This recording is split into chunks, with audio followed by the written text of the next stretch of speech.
Bueno, compañeros, después de sus exámenes y dándoles un tiempecito de estudio y luego de descanso, entonces vamos a retomar nuestras clases el día de hoy.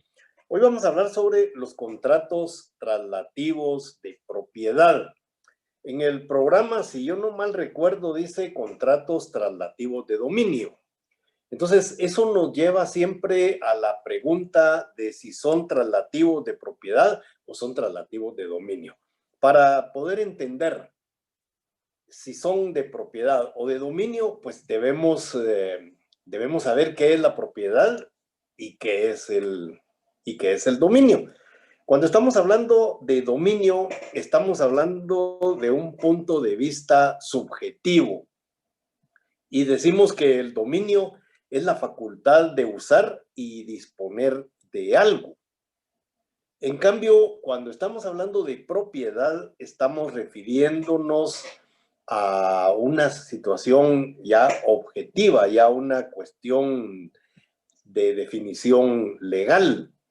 Y entonces en el diccionario enciclopédico de Cabanelas encontré lo que podría ser la definición que vamos a ver en todos los demás diccionarios. Cabanelas dice que es un derecho real en virtud del cual una cosa se encuentra sometida a la voluntad y a la acción de una persona. Entonces tenemos dos puntos de vista, uno subjetivo con respecto al dominio y uno objetivo con respecto a la propiedad. En términos generales, nosotros podríamos decir que hablar de propiedad y de dominio son casi que sinónimos. Y digo casi que sinónimos porque realmente no es lo mismo propiedad y dominio. Pero si nosotros vemos dentro de lo que es la definición de la propiedad, vamos a encontrar inmerso el dominio. Cuando se transfiere una propiedad, se transfiere también el dominio. El dominio y la propiedad están intrínsecamente unidos. Por lo tanto, no podemos separar la propiedad del dominio. Lo que sucede en la práctica es que hay algunas excepciones en las cuales pareciera que el propietario no tiene el dominio de la cosa, como por ejemplo en el caso de la nuda propiedad. Cuando estamos hablando de la nuda propiedad, vemos que una persona es propietaria de un bien, pero no tiene el uso y disfrute de ese bien, o sea, no tiene el dominio pleno, porque cuando estamos hablando de dominio nos estamos refiriendo a esa facultad que tiene el propietario de hacer lo que se le dé la gana con sus cosas.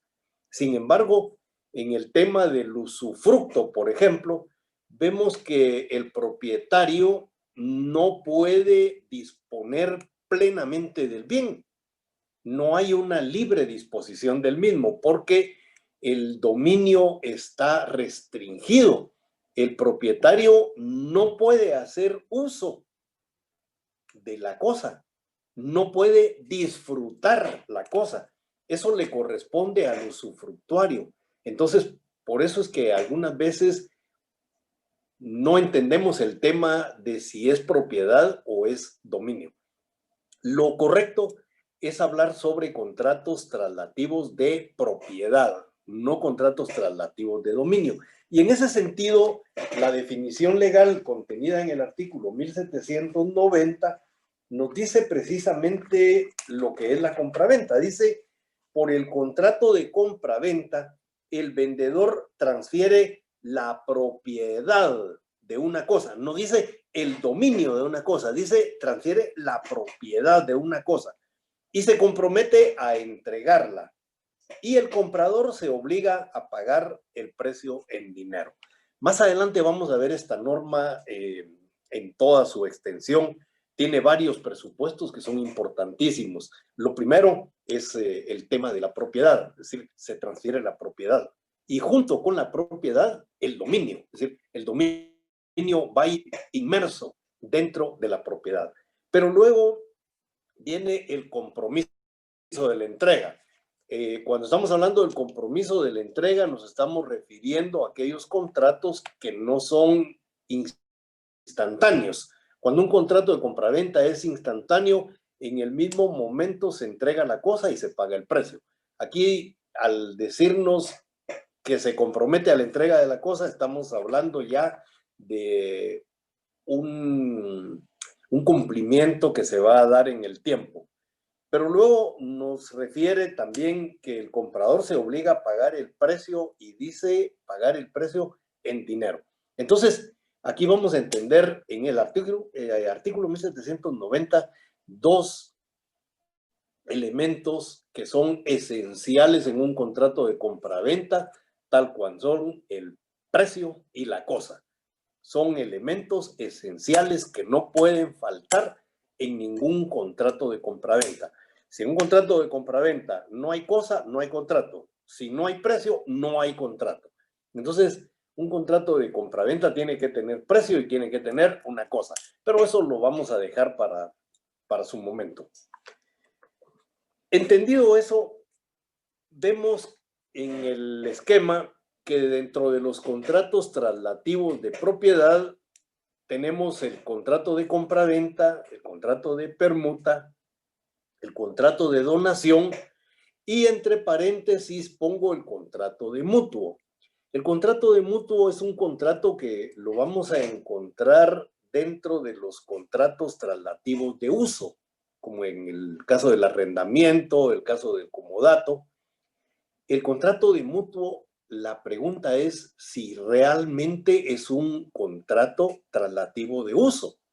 Cuando estamos hablando de contratos traslativos de uso, estamos haciendo referencia a aquellos contratos en los que se entrega un bien inmueble o un bien no fungible, como dice la ley, lo vamos a ver cuando entremos a hablar del contrato de mutuo, y debe devolverse, en el caso del inmueble, en un contrato de arrendamiento. En el caso del comodato, puede ser un bien mueble que se entrega para ser usado y posteriormente devuelto. Por eso es que la ley establece que debe ser un bien no fungible, un bien que no desaparece con el uso. Entonces, la pregunta es, ¿qué sucede con el mutuo? En el mutuo se entrega, dice la ley, dinero o bienes fungibles. Si se entrega dinero, ese dinero deberá ser devuelto.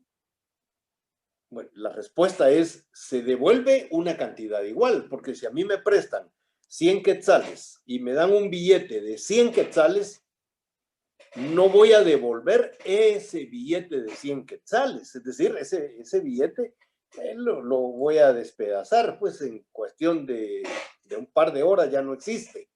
Pero en el momento del cumplimiento debo entregar 100 quetzales. Esos 100 quetzales, ¿cómo los voy a entregar? Ya no puedo devolver el billete que me dieron. Lo voy a pagar con 5 billetes de a 20, con 2 de a 50, o dependiendo de cómo está fraccionado el quetzal. Entonces, voy a devolver una suma igual a la que me prestaron, pero no voy a devolver el bien que me dieron.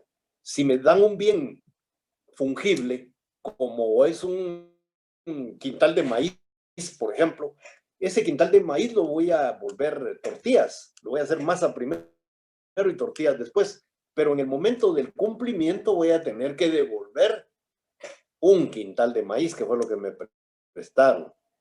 Entonces, la pregunta es, ¿será un contrato de uso o será un contrato traslativo de propiedad? Si me están dando esos 100 quetzales, yo puedo disponer de ellos como se me da la gana. Y esa es una de las características esenciales de los contratos que son traslativos de propiedad. Entonces, el contrato de mutuo queda, diría yo, como un contrato sui generis, pero más inclinado a ser considerado un contrato traslativo de propiedad que un contrato traslativo de uso. Pero sobre él vamos a profundizar más cuando veamos los contratos traslativos de uso y nos toque estudiar precisamente el contrato de mutuo. Entrando al contrato de compraventa, decía entonces el artículo 1790 nos establece que en el contrato de compraventa aparecen dos personajes, el elemento subjetivo, que son el vendedor y el comprador. Para ser vendedor se requiere, primero, tener capacidad civil. Para poder celebrar un contrato de compraventa, nosotros debemos de recordar siempre los elementos esenciales contenidos en el artículo 1251. ¿Cuáles son? La capacidad es el primero, el objeto y el consentimiento. Entonces, para ser vendedor, es decir, para ser sujeto de un contrato de compraventa, se requiere tener capacidad civil. Pero luego nos refiere ahí la libre disposición. Y ahí es donde volvemos nuevamente al tema del dominio. Cuando una persona es propietaria de un bien que va a enajenar, porque cuando estamos hablando de contrato de compra-venta, estamos hablando de un contrato de enajenación. Entonces, en un contrato de enajenación, lo que se va a enajenar tiene que ser propio para luego convertirse en ajeno. Y entonces, no basta con ser propietario del bien, sino que también hay que tener la libre disposición. Y si la libre disposición está limitada, ese contrato no se va a poder realizar. Y cuando hablo de la limitación del dominio, regreso otra vez al usufructo. El usufructo es un contrato traslativo de propiedad, pero el que adquiere con un dominio limitado. Es decir, no puede usar ni disfrutar el bien que le está siendo enajenado por esa limitación. Entonces, ahí no hay una libre disposición. Por lo tanto, para poder realizar la enajenación, tiene que haber autorización del usufructuario. Un usufructuario se puede oponer a una compraventa. Es decir, todos los contratos de compraventa que están limitados por un usufructo son contratos que no se pueden vender libremente. Hay que pedir autorización del usufructuario. Lo mismo ocurre con los contratos de compra-venta sobre bienes que están hipotecados o que están pignorados. Esos bienes no se pueden vender sin autorización del acreedor. Entonces, el dominio en ese momento, vemos, está limitado. Entonces, para poder vender, tiene que ser uno propietario de la cosa y además de ser propietario de la cosa, tener la libre disposición de la misma. Hay muchos bienes, por ejemplo, los bienes de uso público, que son propiedad del Estado, pero el Estado no los puede vender. No puede disponer de ellos. Ejemplo, el Palacio Nacional y todos los bienes que son patrimonio cultural de la nación son del Estado, pero no los puede vender porque tiene limitación. Hay bienes que son del Estado y que se pueden vender, se venden en pública subasta o como sea, pero no se pueden vender los bienes públicos, estatales, que tienen limitación, como el caso del Palacio Nacional, como todos los bienes que son patrimonio cultural de la nación. Entonces, ahí vamos a encontrar esa limitación. Sí es propietario el Estado de ellos, pero no tiene la libre disposición. Y en cuanto al comprador, pues para ser comprador también hay que tener pues la propiedad sobre la cosa. Y la pregunta, ¿libre disposición? Bueno, el dinero o o el bien con el que se va a hacer el pago, vamos a ver eso de bien más adelante, tiene que ser de él, pues. Entonces, y además debe tener la libre disposición. Si yo tengo un dinero en el banco, pero la cuenta la tengo embargada, ese dinero es mío, pero no puedo disponer de él porque está embargado. Entonces, para ser comprador también debemos de tener la propiedad sobre la cosa con la que vamos a pagar, ese dinero con el que vamos a pagar. Y además de eso, debemos de tener también una libre disposición. En cuanto a vendedor y comprador, vamos a encontrar algunas limitaciones que nos impiden precisamente poder disponer de los bienes, aunque sean nuestros. En el caso del vendedor, por ejemplo, vamos a encontrar en el artículo 1383, si me acompañan, por favor, con su código, vamos a encontrar algunas limitaciones al dominio. 1383, ¿qué dice? Para hacer pago válidamente en las obligaciones de dar en que se ha de transferir la propiedad de la cosa, es necesario ser dueño de lo que se da en pago y tener capacidad para enajenarlo. Sin embargo, si el pago hubiere consistido en una cantidad de dinero u otra cosa fungible, no habrá repetición contra el acreedor que la hubiese gastado o consumido de buena fe. Pero veamos lo primero. Hay que ser dueño. O sea, no se puede vender cosa ajena. Se puede vender lo que es de uno, no cosas que no sean de uno. Pero además dice tener capacidad para enajenarlo. Es decir, un menor de edad incapaz puede ser dueño de un bien, pero no puede venderlo, salvo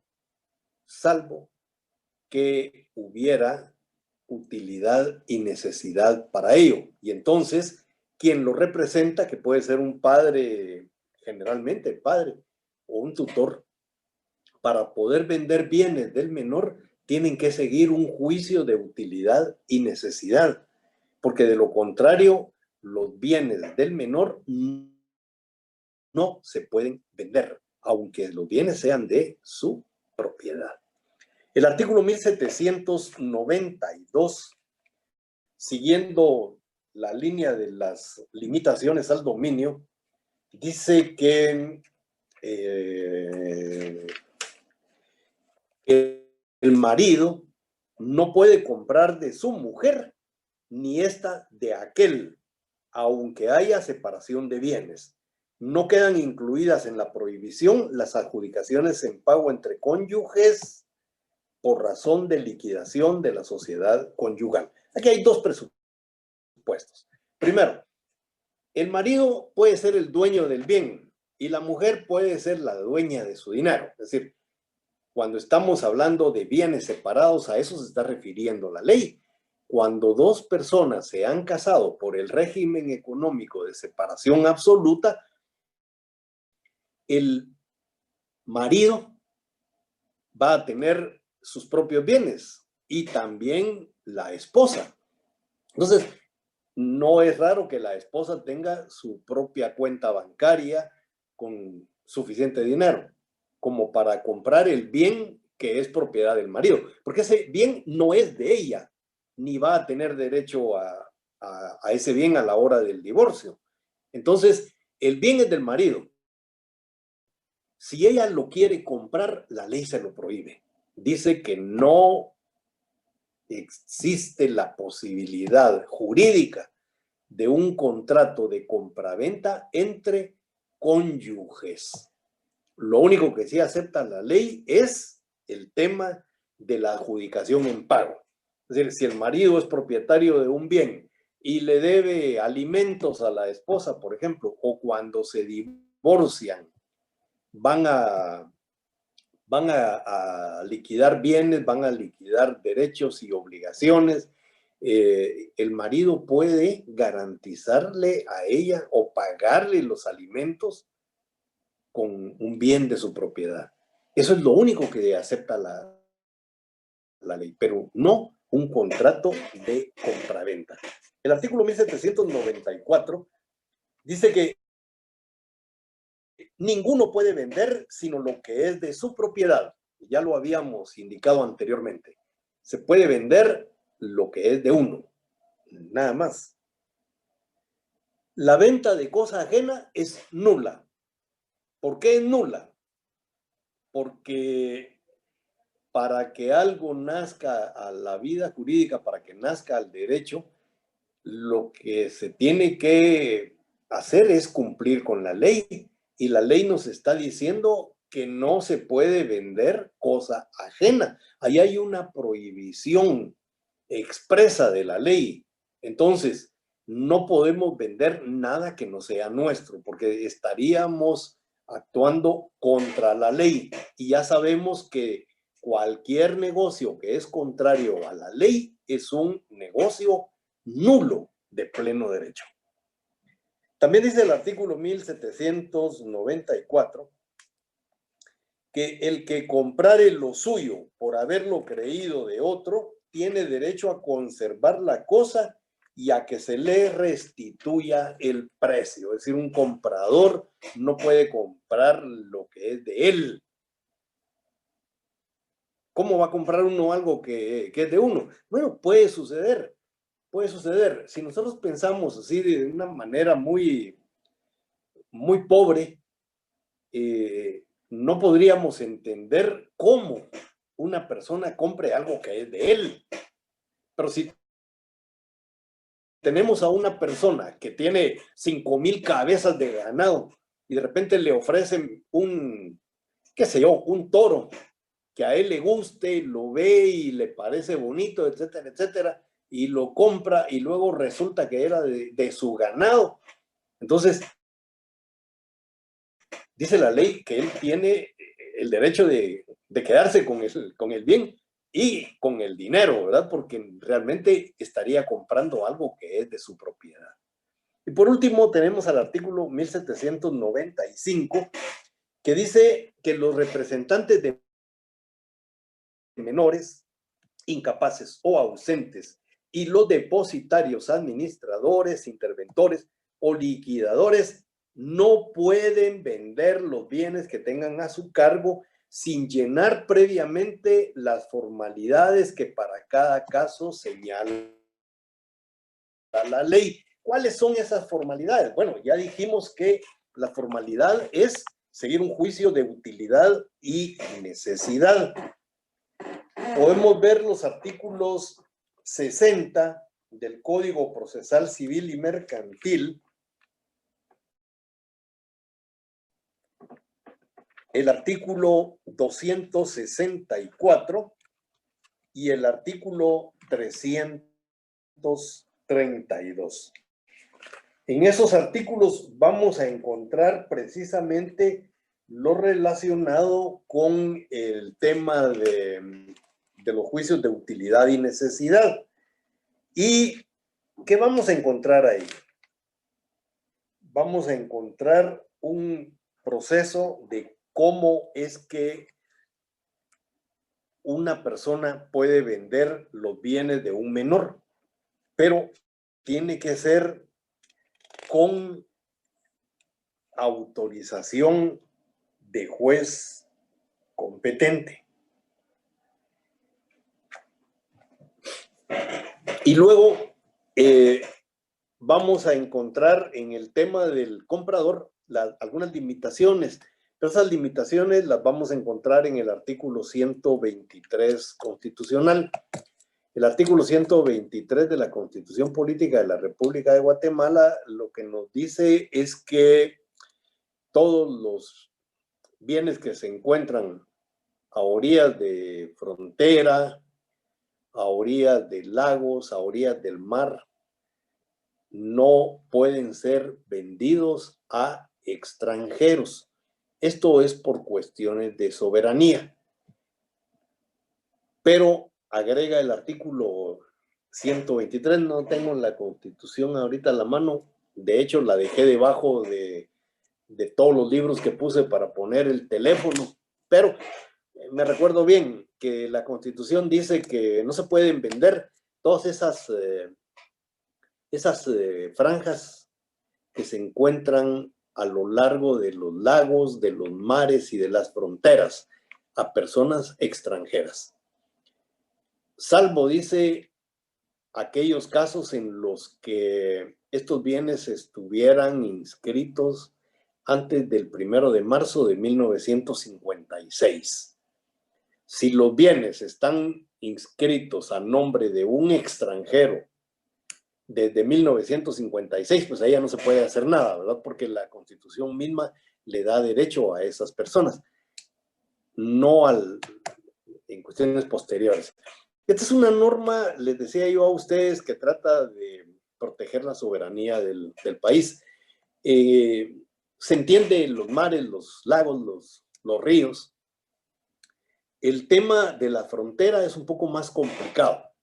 La realidad es que Guatemala solo tiene una frontera perfectamente definida, que es con El Salvador. Con Honduras no está definida la frontera. Es decir, sabemos que nos divide la Sierra del Merendón, pero ahí tenemos algunos problemas porque hay unos bienes que estuvieron antes de que se tratara de separar Centroamérica, estaban a nombre de algunas personas que son guatemaltecos o que son hondureños. Y esas extensiones de tierra abarcan cabalmente espacios en ambos lados de la frontera. Entonces, aún no se encuentra una clara definición. Si ustedes leen la Constitución Política de El Salvador, por ejemplo, El Salvador dice que colinda al norte con Guatemala en la frontera tal y tal, con tantos kilómetros de extensión, etc. En el noroeste dice colinda con, noreste, perdón, colinda con Honduras, en la frontera tal y tal, y que tiene una extensión tal y tal. Al sur dice que colinda con hay una parte ahí que colinda con Costa Rica y otra parte que colinda todavía con Honduras, ¿verdad? Todo lo que es el Golfo ese de Fonseca. Ahí hay una parte donde están las playas del Coco, que por cierto son una belleza de playas en El Salvador. Al otro lado ya está Nicaragua, perdón. Costa Rica, yo todavía estoy bien lejos. Entonces, Guatemala con México todavía tenemos un problema, que las fronteras realmente no están totalmente definidas. Recuérdense ustedes que la parte sur de México aún sigue perteneciendo a Guatemala. Y digo sigue perteneciendo a Guatemala porque cuando uno lee la historia de cómo fue que se entregó esta franja, vemos que ese fue un negocio nulo, de toda nulidad. Así cuando Justo Rufino Barrios entrega esa parte a México, no lo hace con las formalidades del derecho internacional. Y entonces es más fácil, por las vías legales, recuperar los estados de Chiapas y Soconusco, que ahora son Chiapas, Quintana Roo y una parte de Yucatán, que Belice, porque tenemos el otro problema, que con Belice tampoco tenemos fronteras definidas. Entonces, ahí el artículo 123 constitucional es un poquito complicado, diría yo, de poderlo aplicar. Pero bueno, estamos hablando de las generalidades del contrato de compraventa y es eso. Con respecto al elemento real u objetivo, cuando estamos hablando del elemento real, estamos hablando de la cosa, de ese bien que se va a enajenar. Para que la cosa sea elemento esencial del contrato, que recuérdense, el artículo 1790 dice que es un elemento esencial. ¿Qué dice el 1790? Que para que exista compraventa tiene que haber cosa y precio. Entonces, un elemento esencial como la cosa tiene que tener, en principio, una posibilidad física. Posibilidad física. El artículo 1805 refiriéndose a la posibilidad física, establece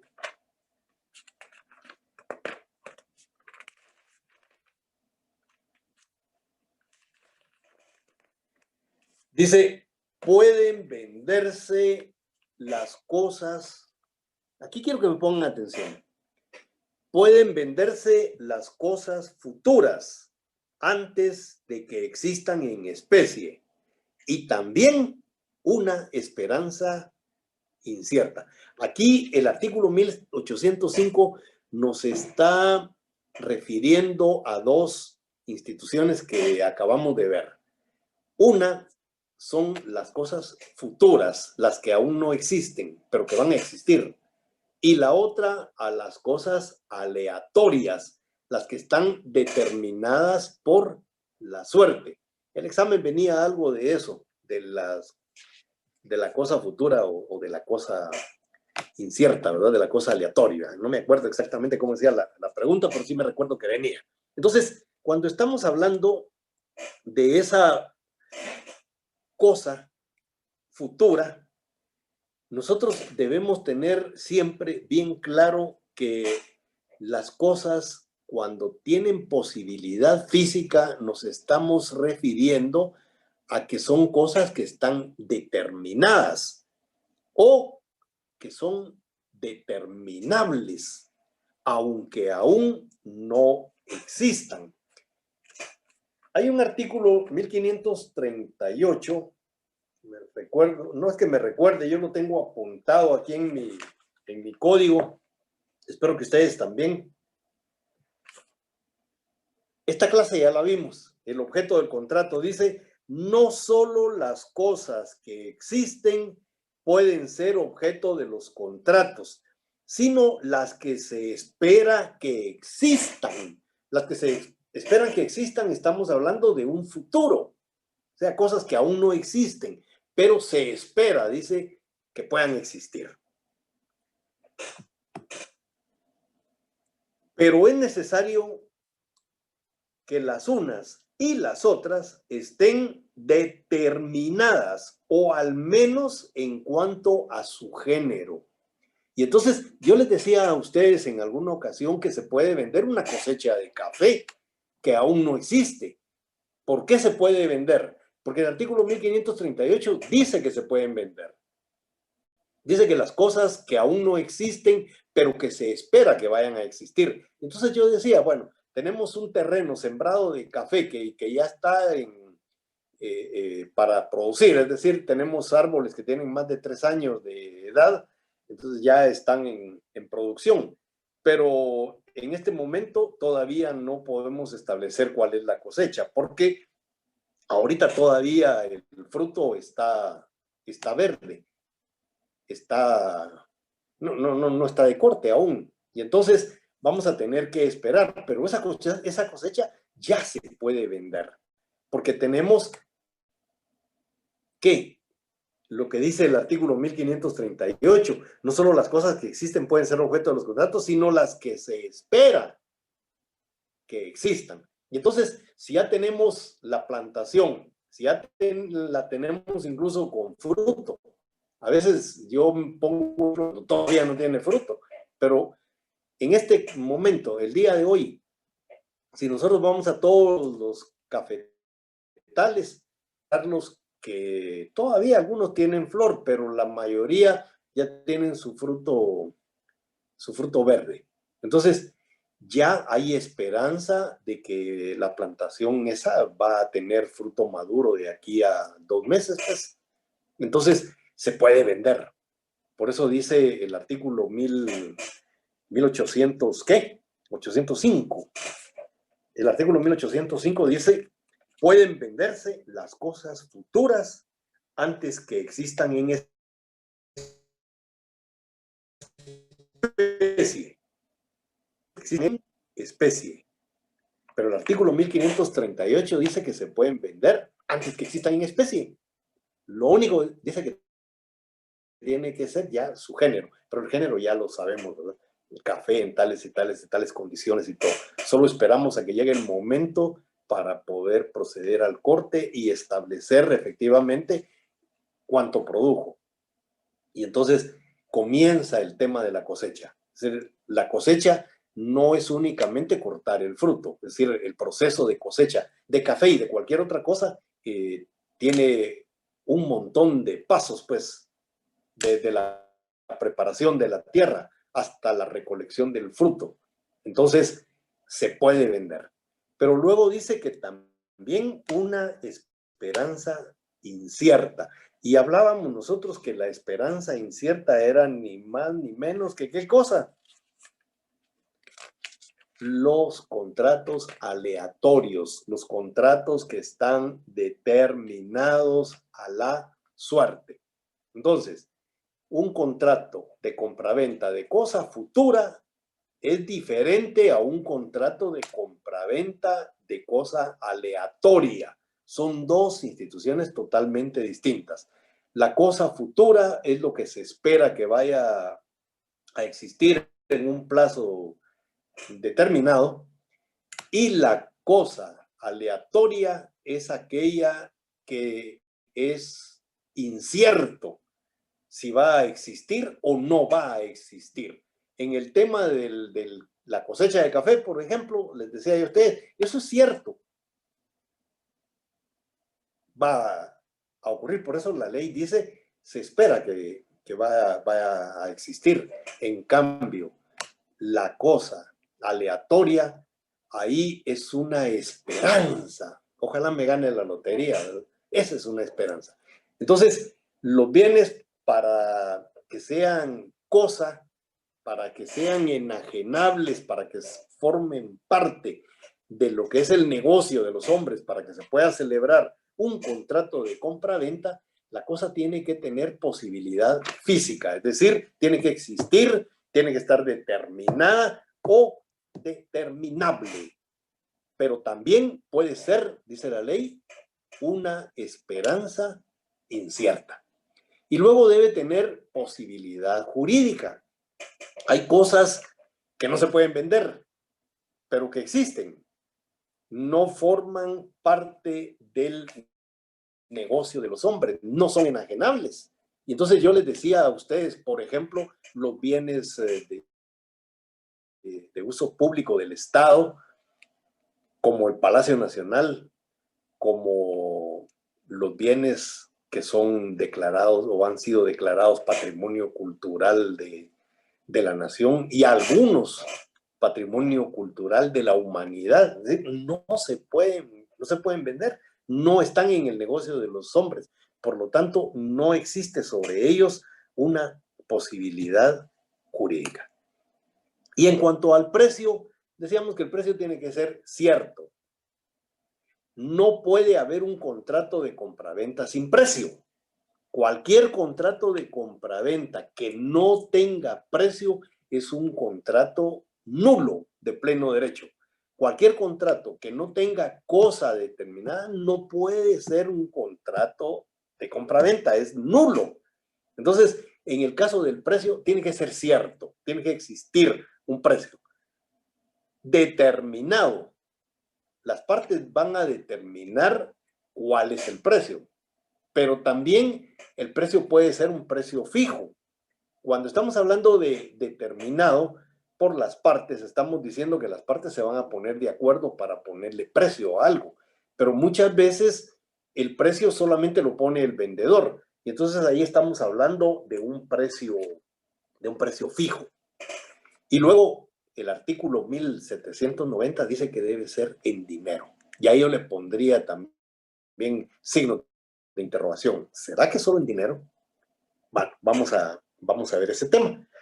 El precio tiene ciertas características que no pueden faltar, porque hablar de precio, sí, el precio, pero ¿cuáles son las características del precio? Primero, debe ser real, debe existir, debe ser un precio que las partes han convenido o un precio fijado, pero tiene que ser verdadero. Y fíjense que hago énfasis en la palabra verdadero, porque si no es verdadero el precio, entramos al tema de la simulación, ¿se recuerdan? cuando hablábamos de la simulación, ¿qué tipo de simulación es? Yo me atrevería a decir que es una simulación absoluta. ¿Por qué absoluta? Porque para que el precio exista como un elemento esencial de validez de un contrato de compraventa, dice que tiene que ser real, tiene que ser verdadero. Y un precio simulado es un precio nulo. Es decir, no existe el contrato. Entonces, hay que recordar bien ese tema y analizar si es una simulación absoluta o es una simulación relativa. Entonces, eso se los voy a dejar como tarea para el próximo día de clases. Más tarde que estemos en preguntas y respuestas, creo que todavía no lo han madurado lo suficiente, pero si ya, entonces me lo dicen en un ratito. Además, debe ser justo. Bueno, eso es el ideal, que un precio sea justo. Cuando estamos hablando de que un precio sea justo, estamos hablando de que sea que exista una equivalencia verdadera entre el valor del objeto y el precio que se va a pagar.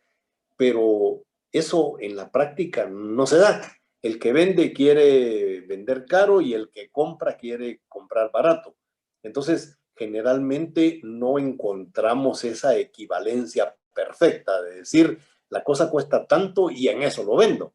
No, la cosa cuesta lo que el vendedor cree que cuesta, pero vale lo que el comprador realmente pague por él. Entonces, es difícil establecerlo. Por eso es que decimos que hay que buscar un justo medio, ni muy caro, ni muy barato. Es decir, lo que satisfaga tanto a vendedor como a acreedor. El artículo 1617, si ustedes recuerdan este artículo, ya lo hemos explicado en un par de ocasiones. Dice: no hay enriquecimiento sin causa en los contratos celebrados lícitamente, cualquiera que sea la utilidad que obtenga una de las partes contratantes, salvo el caso contemplado en el artículo 1542, se habla sobre los contratos usurarios, no vamos a hablar de eso, pero sí vamos a hablar un poco del enriquecimiento sin causa. Decíamos cuando dimos esa clase que en todos los contratos lícitamente celebrados no hay enriquecimiento sin causa. Hay enriquecimiento sin causa cuando una persona se enriquece en menoscabo del patrimonio de otra. Pero ¿a qué voy con esto? Si alguien me vende algo en un precio que es menor que el precio real, bueno, de cualquier manera, el negocio fue un negocio. Es un negocio en el que no podemos decir que hay un enriquecimiento indebido porque yo debía de pagar 100 y en lugar de 100 pagué 80 y que me estoy enriqueciendo con esos 20 que no pagué. No, el negocio, recuérdense que para que exista ese negocio jurídico tiene que haber consentimiento. Y si ambas partes consintieron en que ese era el precio, aunque el comprador esté ganando en esa compraventa, el negocio es lícito. Por lo tanto, no puede hablarse de un enriquecimiento indebido. Perdón. Además, decíamos que el precio debe ser cierto, determinado o determinable. Las partes van a pactar el precio, pero decía, el precio puede ser fijo. Es decir, el vendedor puede ser la persona que lo fije, que lo ponga. De cualquier manera, hay un precio, ya sea un precio fijado o un precio pactado, pero tiene que ser un precio determinado o determinable, como en el caso de los contratos a futuro. Solo que en el caso de los contratos a futuro, hoy ya puedo hablar de eso, antes no podía señalar lo que voy a decirles en este momento, porque no teníamos todavía, no habíamos comenzado a estudiar el contrato de compraventa. Pero sabemos que se puede realizar un contrato de compraventa por una cosa futura y puede ser determinable, o sea, no está determinado el precio, puede darlo para futuro y aún la cosa podría a futuro, es decir, dejamos eso en suspenso. Por lo tanto, yo consideraría entonces que este tipo de contratos es un tipo de contrato condicional y tiene una condición suspensiva, porque el precio se va a establecer en el momento de la entrega del dinero y en el momento de pues que la cosa se entregue un poco antes que el dinero, no importa, pero queda sujeta a una condición suspensiva. Es decir, los derechos y las obligaciones quedan en suspenso. La compraventa se puede realizar. Es decir, la compraventa se puede realizar. El día de hoy voy a comprar una cosecha de café, pero voy a pagar en enero, cuando me estén entregando la cosecha y sepamos exactamente cuánta cantidad de café me entregaron y cuál es el precio que tiene esa cantidad de café. Entonces, en ese momento se hace el pago. Si no se establece precio, no puede haber contrato de compraventa. Entonces, el precio lo que queda es en suspenso. Bueno, ¿cómo se determina el precio? El precio se determina primero cuando las partes lo pactan. Eso está en el artículo 1796. Dice, no hay compraventa en si los contratantes no convienen en el precio o en la manera de determinarlo. Pueden convenir en que el precio lo fije un tercero. Y si éste no quiere o no puede hacerlo, el contrato quedará sin efecto. Pero si la cosa fuere entregada, se presumirá que las partes han aceptado el precio corriente que tenga en el día y lugar en que se hubiere celebrado el contrato, o el precio medio en caso de diversidad de precios. Esto último es un poco complicado, porque da la impresión que se estuviera contradiciendo con el tema de que todas las cosas tienen que tener precio. Bueno, aquí no hay un precio fijado, ni hay un precio que las partes hayan pactado. Sin embargo, sí hay un precio de mercado. Y si la cosa se aceptó, dice ese artículo, se aceptó con el precio de mercado. Entonces, sí hay un precio en este tipo de situaciones, como lo menciona él. El problema es cuando no existe un precio, cuando no se ha fijado, cuando no hay una manera de determinarlo, cuando las partes expresamente no lo han señalado. Entonces, es un poco complicado el tema de la última parte de este artículo, es un poco confuso. Pero aquí está hablando que la cosa se ha entregado, se ha cumplido una de las partes y la persona, la otra, ha aceptado como precio el precio de mercado, no el precio pactado porque no lo pactaron, ni el precio fijo porque el vendedor no dijo exactamente cuál era el precio, pero se ha aceptado y se paga por él. Entonces, ese precio que se paga, que es el precio del mercado, es el que se entendería que forma parte ya de ese contrato. Pero entonces, de alguna manera, estamos en presencia de un precio que sí existe, no el fijado por las partes, no el convenido por las partes, pero existe un precio sobre algunos determinados negocios. Hay negocios donde eso es imposible. Con relación al precio fijado, están los artículos 1797 y 1798. ¿Qué dicen esos artículos? 1797 dice, se considera fijado el precio cuando los contratantes aceptan el que la cosa tuviere en lugar y tiempo determinados. Si fueren varios los precios, se entenderá que convinieron el precio medio. Y en 1798 dice, se entiende fijado el precio en el contrato si las partes se refieren al que resulte de una tasación íntegra o con cierta rebaja convenida, siempre que además se sometan a decisión judicial en el caso de que alguna de ellas no se conforme con la tasación. Aquí estamos hablando en esos dos artículos precisamente de cuando las partes no han fijado un precio, pero el precio lo fija el mercado. Entonces, siempre hay un precio. O sea, no puede haber un contrato que no tenga precio. Es decir, todos los contratos tienen que tener un precio. Y en dinero, ahí decía yo que debía de haber un signo de interrogación, porque realmente el precio es en dinero.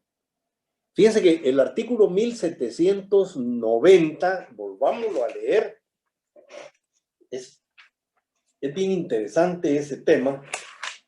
El artículo 1790 dice, por el contrato de compraventa, el vendedor transfiere la propiedad de una cosa y se compromete a entregarla, y el comprador se obliga a pagar el precio en dinero. Sin embargo, miremos el artículo 1853. El artículo 1853 nos dice otra cosa distinta. Si la cosa que se entrega se ha de pagar parte en dinero y parte en otros bienes, el contrato será de permuta siempre que la porción estipulada en dinero no llegue a la mitad del precio. ¿Qué nos está diciendo esta norma? Que existe un precio mixto que se paga generalmente en dinero. Es decir, el precio generalmente es en dinero. Pero el artículo 1853 dice que también puede ser en especie. Pero hay que tener cuidado. Dice, transformando un poquito el artículo, si el precio se paga el 50% o más en dinero, será un contrato de compraventa. Si el precio se paga el 51% o más en bienes y la otra parte restante en dinero, será un contrato de permuta. Entonces, para saber cuando hay un precio mixto, si se trata de un contrato de compraventa o un contrato de permuta, tenemos que ver estos porcentajes. Si el dinero es el 49% del valor y los bienes el 51% en bienes, ese es un contrato de permuta. Pero si por el contrario, el contrato tiene un 50% en dinero y un 50% en bienes, que no sean dinero, ese es un contrato de compraventa. La ley dice que tenga un 50% o más de dinero. Es un contrato de compraventa. Si tiene menos del 50% en dinero y el 51 o más en bienes, ese es un contrato de donación, de permuta. Y con respecto al tema formal, el contrato de compraventa, se recuerdan ustedes cuando hablábamos de los artículos 1574, 1575, 76 y 77.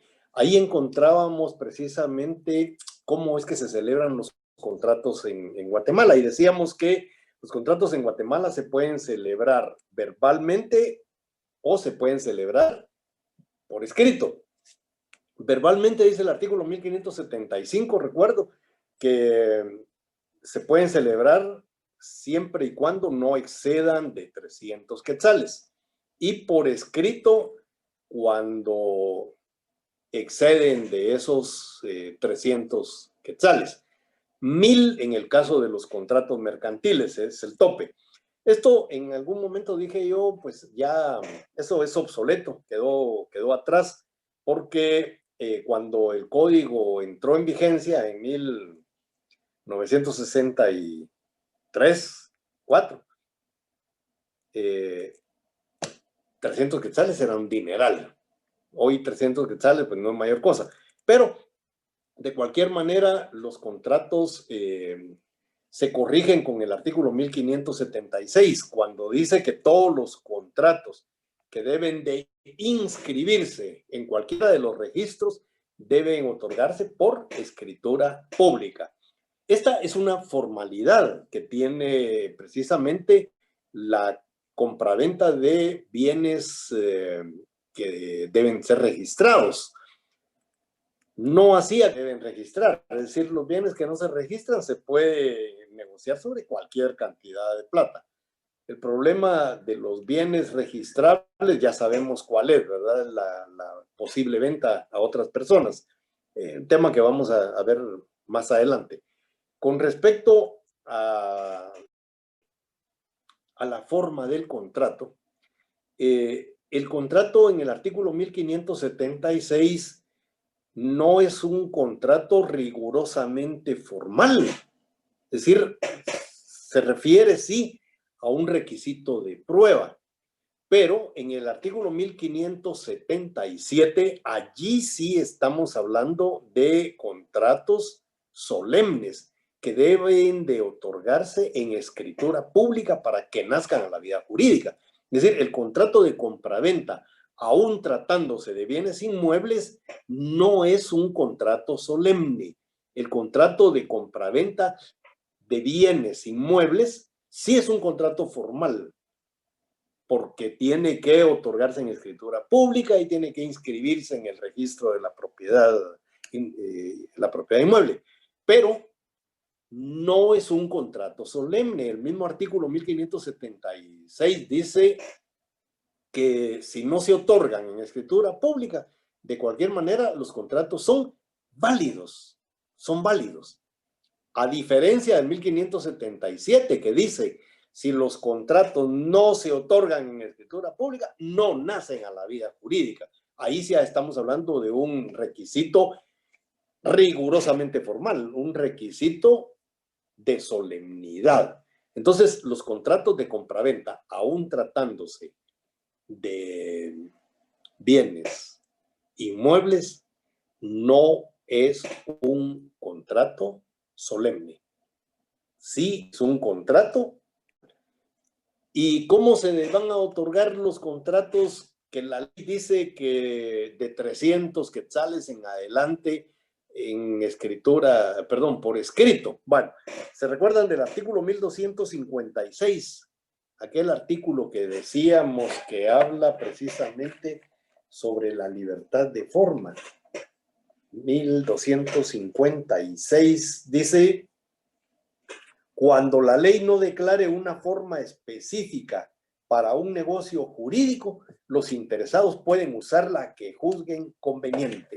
Ahí estamos en presencia de la autonomía de la voluntad, ¿verdad? Las partes pueden hacer sus contratos de compraventa como quieran, siempre y cuando no contraríen la ley, siempre y cuando se rijan por el ordenamiento jurídico guatemalteco. Y mínimo, los contratos deben tener, ¿qué dijimos? Capacidad, objeto y consentimiento. Y entonces los contratos los podemos hacer como nosotros querramos. Pero en el caso del contrato de compraventa, especialmente, es un contrato que nosotros lo podemos realizar de la forma que nosotros querramos, que las partes consideren. ¿Qué características tiene el contrato de compraventa? Primero, es un contrato consensual. Ya hemos dicho que el contrato se perfecciona por el simple consentimiento. El artículo 1791 establece que el contrato de compraventa queda perfecto entre las partes desde el momento en que convienen en la cosa y en el precio, aunque ni la una ni el otro se hayan entregado. Y luego habla de que queda prohibido el pacto de retroventa. Voy a comenzar por el pacto de retroventa. El pacto de retroventa lo vamos a ver cuando veamos los pactos especiales de la compraventa, ya en un par de días. Pero concretamente a lo que se refiere este artículo es que uno no puede celebrar un contrato de compra-venta obligando al comprador a que le tiene que volver a vender a uno. Eso es el pacto de retroventa. Si yo les vendo algo a ustedes con la condición que en determinado tiempo me lo tienen que volver a vender, eso es nulo de pleno derecho. Ese es el pacto de retroventa que dice el artículo 1791 que queda prohibido. Pero luego dice que el contrato de compraventa queda perfecto entre las partes desde el momento en que convienen en la cosa y en el precio. Esa norma nos viene a ratificar exactamente todo lo que hemos dicho. Elementos esenciales, especiales del contrato son el precio y la cosa. Un contrato de compraventa que no tiene precio, que no tiene cosa, es un contrato nulo de pleno derecho. Y luego habla sobre lo que es la perfección. Dice que el contrato se perfecciona desde que las partes se ponen de acuerdo en precio y cosa. Y aunque no se haya entregado ni el precio ni la cosa. Entonces, aquí este artículo nos está hablando de dos momentos. El momento de la perfección y el momento del cumplimiento. Entonces, un contrato de compraventa es perfecto cuando hay consentimiento. ¿En qué? En el precio y la cosa. Y hay cumplimiento cuando la cosa se entrega, cuando el precio se paga. En ese momento existe el cumplimiento. Pero el contrato está perfecto desde el momento que las partes convienen en precio y cosa. Luego es un contrato oneroso conmutativo. ¿Se recuerdan cuando vimos la clasificación aquella de los contratos? Decía que había contratos conmutativos, onerosos, conmutativos, y que eran aquellos en los que se podía establecer desde un principio cuáles eran pues, los derechos y las obligaciones que se contraían, cuáles eran las ganancias incluso que se podían obtener de esa contratación. Es decir, las personas desde el momento que celebran el contrato de compraventa saben cuáles son sus derechos, saben cuáles son sus obligaciones y saben cuáles son los alcances de él. Por eso es un contrato oneroso conmutativo. Pero también decíamos que puede ser un contrato a futuro y un contrato aleatorio. O sea, puede ser oneroso a futuro o puede ser oneroso aleatorio. En esos dos no podemos hablar de que sea un contrato conmutativo, si es un contrato oneroso. El contrato a futuro es un contrato oneroso, no conmutativo, porque las partes no pueden apreciar en ese momento cuáles son los efectos que va a tener, las consecuencias jurídicas, las ganancias, las pérdidas, etcétera, etcétera, etcétera. Y en el caso de los contratos aleatorios, con mayor razón, no se puede establecer nada. Entonces, pero sí es oneroso, ¿verdad? Ese contrato. El contrato de compraventa jamás puede ser gratuito. Nunca, nunca un contrato de compraventa puede ser gratuito. Como es oneroso, es bilateral. Hay derechos y obligaciones recíprocas. Dijimos que era también un contrato principal. No necesita de la existencia de ningún otro contrato para subsistir. El hecho de que haya contratos preparatorios para celebrar posteriormente una compraventa no quiere decir que el contrato de compraventa sea secundario, es principal, no es accesorio, nunca. Es un contrato principal. No necesita que exista una promesa de compraventa para poder existir. Sencillamente el contrato es principal. Si hacemos el contrato de promesa de compraventa, dijimos en su momento que era para allanarle el camino al contrato que nosotros queremos celebrar. Pero igualmente podemos celebrarlo. Si tenemos un contrato que tiene litigio, pues lo ideal es que termine el litigio para luego comprarlo. Y por eso es que hacemos el contrato de promesa. Pero si no queremos, compramos la cosa con litigio. O sea, podemos comprar cosas litigiosas. Podemos comprar derechos hereditarios. Es decir, yo preferiría aconsejar a mi cliente que no compre derechos hereditarios, sino que le diría, mire, espérese a que lo declaren heredero, que le den su parte y luego cómprele a ese heredero. No le compre derechos hereditarios, porque el problema de los derechos hereditarios es que los derechos, si son herederos universales, van a ser dueños todos los herederos del mismo bien y no se puede establecer cuál es la parte que le corresponda a ninguno de los herederos, porque eso tendrá que hacerse cuando se divida el bien común. Entonces, eso lleva algunos problemas más adelante. Por lo tanto, es preferible hacer un contrato de promesa para luego comprar, pero ya no se compra derecho hereditario, sino que en este caso se compra la propiedad, porque ya el heredero ya es propietario de su parte. Entonces, mientras eso ocurre, lo mejor es celebrar un contrato de promesa, pero no es que no se puedan comprar derechos hereditarios, claro que se pueden comprar. Es un contrato generalmente absoluto, es decir, el contrato de compraventa es un contrato absoluto. Las partes son las que le ponen condiciones. El contrato de compraventa es un contrato instantáneo. Las partes son las que le ponen plazo, ¿verdad? Pero, o sea, el contrato tiene la característica de ser absoluto, pero puede ser modificado por las partes que le van a poner condiciones o le van a poner plazo. Formal, ya dijimos, es un contrato que se puede celebrar tanto de forma verbal como por escrito. La única